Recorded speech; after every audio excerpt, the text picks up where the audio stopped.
Okay, The Frontiers is another French horror movie, and I don't know, the French seem to do some really bizarre sort of horror movies.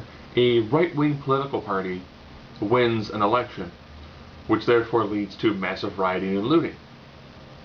That part's done really well. That's when they show that part, it looks very, very well done, Good layouts, good scene layouts. It just looks like an actual chaotic riot.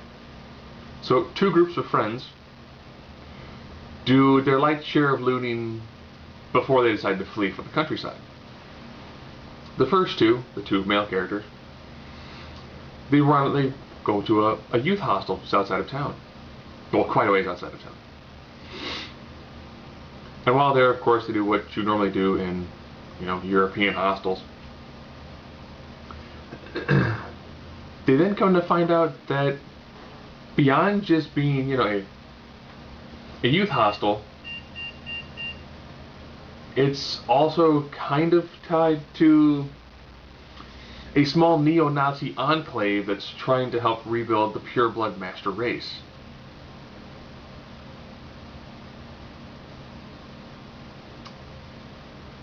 And like most of these sorts of things, once they realize, one of the guys is Muslim, the other guy, is bleach blonde hair, white.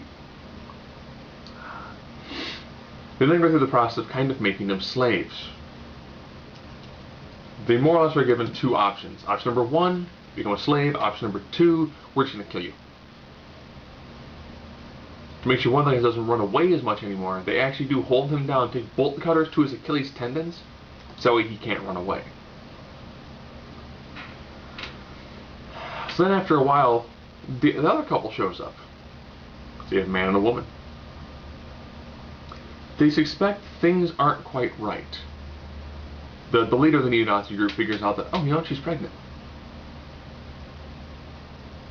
And more or less then lays claim to the child, knowing that once that child is born, he can then begin to go through the process of forcible impregnation to try to produce more children. She befriends another young girl who was kind of abandoned there by her folks, and who has produced some children that have mental disabilities. So their first thought was to kill them. No, instead they're kind of locked in the mine next to the enclave.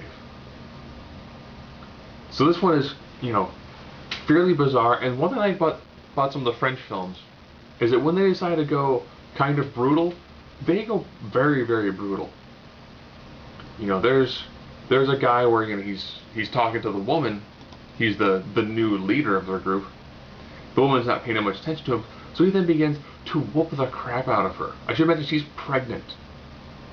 Yeah, so they beat up a starting to become visibly pregnant woman quite a few times. Who's also the one trying to escape. So all in all, nice, vicious, brutal. A lot goes on in this hour and 40 minutes. By far, I think the French are doing a pretty solid job when it comes to slasher films that have this sort of, real heavy feel to them.